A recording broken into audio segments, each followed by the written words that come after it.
ఇటీవల బెంగళూరులో మానవత్వం మరణించిన ఘటన ఒకటి తీవ్ర సంచలనంగా మారిన సంగతి మనందరికీ తెలిసిందే.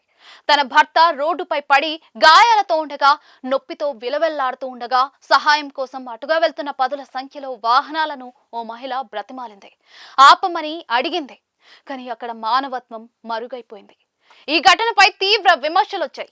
ఈ సమయంలో తాము మనుషులం కాదని, తాము కోతులమని చెబుతున్నట్లుగా ఉన్న ఓ ఘటన అయితే సంచలనంగా మారింది. అవును, ఒక కాకి చనిపోతే దాని చుట్టూ వందల సంఖ్యలో కాకులు వచ్చి చేరుతూ ఉంటాయి.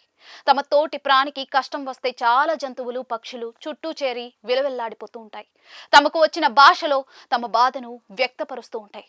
ఈ క్రమంలో తాజాగా ఓ భారీ మొసలి బారిన పడిన తమ సహచరుడి కోసం కోతుల గుంపు కీలక నిర్ణయం తీసుకుంది. ఇందులో భాగంగా నీటిలో ఏనుగును సైతం ఓడించగలిగే మొసలిపై ఎదురు తిరిగింది. వివరాల్లోకి వెళితే, ఒడిశాలోని ఒక కోతుల గుంపు ఉప్పు నీటి మొసలి నుండి తన సహచరుడి కోసం సాహసోపేతమైన ప్రయత్నం చేసింది. కెమెరాలో రికార్డ్ అయిన ఈ సంఘటన కేంద్రపారా జిల్లాలోని మహాకలపాద ప్రాంతంలో జరిగింది. తాజాగా వైరల్ గా మారిన ఈ ఫుటేజ్ లో కోతుల పెద్ద గుంపు మొసలి వైపు ఈదుతూ తమ సహచరుడిని కాపాడటానికి ప్రయత్నిస్తున్నట్లుగా ఉంది. ఇలా ఆపదలో ఉన్న తమ సహచరుడి కోసం మొసలితోనే పోరాటానికి అవి చేసిన ప్రయత్నం సంచలనంగా మారింది. ప్రత్యక్ష సాక్షుల ప్రకారం ఒక మొసలి అకస్మాత్తుగా దాడి చేసి కోతుల్లో ఒకదాన్ని నదిలోకి లాక్కెళ్లింది. ఈ సమయంలో చాలా మంది మిగిలిన కోతులు పారిపోయి ఉంటాయని అనుకుంటారు.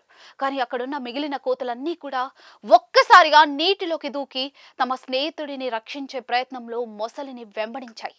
కాకపోతే వారు ఎంత తీవ్రంగా ప్రయత్నించినప్పటికీ కూడా ఆ గుంపును అధిగమించిన మొసలి పట్టుకున్న కోతిని చంపేసింది.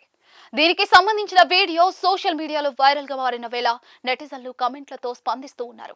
ఇందులో భాగంగా వాటి మేధస్సు, సానుభూతి, త్యాగం, సహచరుడి కోసం నిలబడే ధైర్యాన్ని అభినందిస్తూ ఉన్నారు. ఈ ఘటనను చూసి చాలా మంది మనుషులు చాలా విషయాలు నేర్చుకోవాలని మరికొంతమంది అభిప్రాయపడుతూ ఉన్నారు.